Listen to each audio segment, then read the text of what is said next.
Sveiki, su jumis Mindaugas ir šiandieną dar viena Lightroom pamoka ir konkrečiai apie metadatą, kas tai yra, ką su juo galima padaryti ir kaip apskritai juo naudotis. Jį galima rasti library, tabse ir yra Quick Develop, Keywording, Keyword List, metadata. Štai tai, ko mums reikia. Atsidarom ir matom begalės nustatymų, begalės eilučių, kurie kažką reiškia. Pradėkim nuo pat pradžių. Iš karto matome, kad parašyta, kaip vadinasi failas. Tai yra nuotrauka, kuri pažymėta. Galime pažymėti šitą ir automatiškai čia pasikeičia.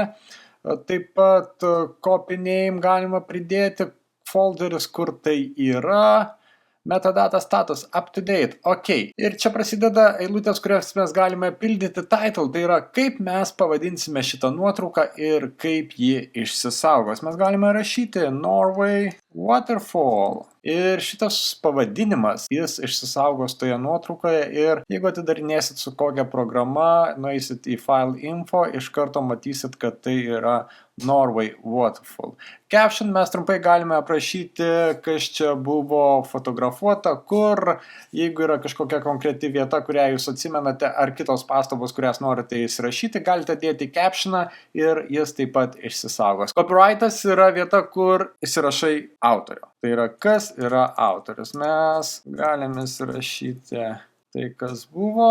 Ir copyright status. Copyrighted. Tai yra pažymėti, kad šita nuotrauka yra apsaugota. Galima dėti public domain, nežinau, kas tai yra. Gali būti, kad publikuojama nuotrauka ir yra prieinama. Creator, vėlgi, kas yra autorius yra šito reikalo, sublocationas turėtų būti vieta, kur tai yra. Nu gerai, pabandykime Paris parašyti. Ok, veikia. Gerai, labelas. Paspaudus mes matom, kad atidarė metadata tabsą ir prie labelo yra no label. Tiesiog jos niekaip nepažymėtos ir čia to nesimato. Toliau eina dimensions, šitą mes uždarykim. Eina dimensions, tai yra kiek megapikselių, ar sukarpyta ar ne, daugiau išlaikymas, diafragma, ant kiek milimetrų, ISO, koks ar blykstė šovė, koks fotikas, modelis ir koks objektyvas ir jeigu būtų GPS-as, būtų GPS-as. Dabar kam šitą naudoti ir kur tai yra reikalinga. By default yra šitas skirsnis įdėtas, mes galime imti DNG ir čia labai mažai einame į EXIFą. EXIFas buvo prieš tai, o į PTC, o čia jau galima surašyti labai daug duomenų tiek apie autorių, tiek kontaktai, kaip matom, images, status ir taip toliau. Kiekvieną eilutę galima užpildyti gerai. Viskas job title, photographer, address, ačiū, city, Vilnius, state, Vilnius, taip, Lithuania, phonas. Nedėkim mailo, nedėkim adresą, galima uždėti. Content, headlinas, description, čia jau eitų konkrečiai apie nuotrauką, image, intellectual žanras, kodas. Labai daug duomenų, kurių nenaudojau niekada ir tiesiog man jie yra nereikalingi. Bet jeigu jums tai patinka, jeigu jūs norite, kad kiekvienoje nuotraukoje būtų visa informacija apie jūs ir kas yra tos nuotraukos autorius, ypač jeigu tą nuotrauką publikuojate viešai ar siunčiate kažkam, tai pasižiūrėjęs į nuotrauką, jis ras visą informaciją apie autorių. Ir čia viską galima surašyti konkrečiai į kiekvieną nuotrauką.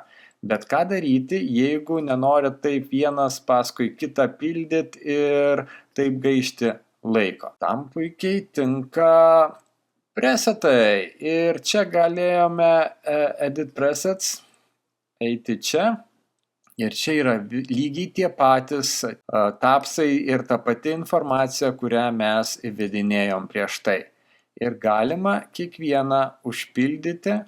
Public domain, gerai, imam copyrighted, creatorius jau ką esu surašęs, sublocationas, taip, daugiau nieko, Norway Waterfall, vėl čia ta informacija, kurį sudėliom, gerai, keywordsus dar galima sudėti. Ir tuomet eikime į Save Current Settings as New Preset. Ir šita visa informacija dabar bus išsaugota. Gerai, galim pavadinti apsaugota nuotrauka su vardu. Viskas. Done. Ir šitoj nuotraukoje jau visa ta informacija, kurią surašėm, ji yra. Bet dar vienas privalumas, kur tą presetą galima panaudoti, tai yra importuojant nuotraukas. Jeigu mes norime įsikelti kažkurią nuotrauką, gerai, eikime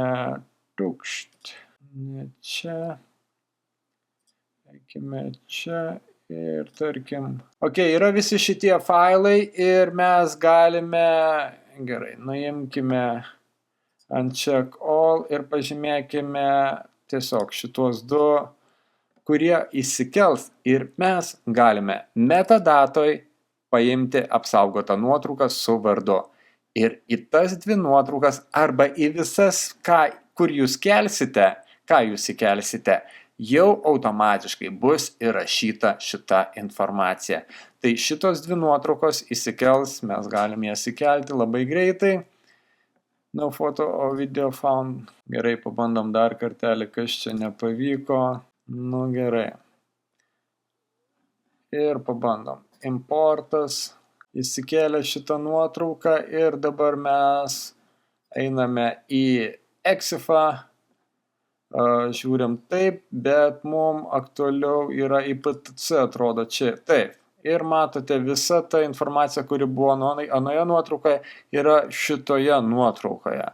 Taip kad su kiekvienu importu visa informacija išsisaugos, tik aišku, title reikėtų pakeisti arba jo tiesiog neįrašinėti, nes kaskart bus vis skirtingos nuotraukos ir kad visos nuotraukos, kuriuos įkelsit, netaptų Norway Waterfall. Aš manau, kad tai yra labai reikalingas įrankis, nes gali taip atsitikti, kad kažkas internete pamatys jūsų gerą nuotrauką, pagalvos, galbūt reikia ją nusipirkti arba sužinoti, kas jos autorius ir būtent tą IPTC arba EXIF informacija padėtų tą surasti. O internete, kai klaidžioja nuotraukos, visuomet reikia pasižymėti, kad tai yra tavo nuotrauka ir kad vagims tai yra vieni niekai jie ištrinti, kas yra autorius, bet tie, kurie yra garbingi žaidėjai, jie visada gali sužinoti, kas tos nuotraukos autorius. Tai veikia metadata.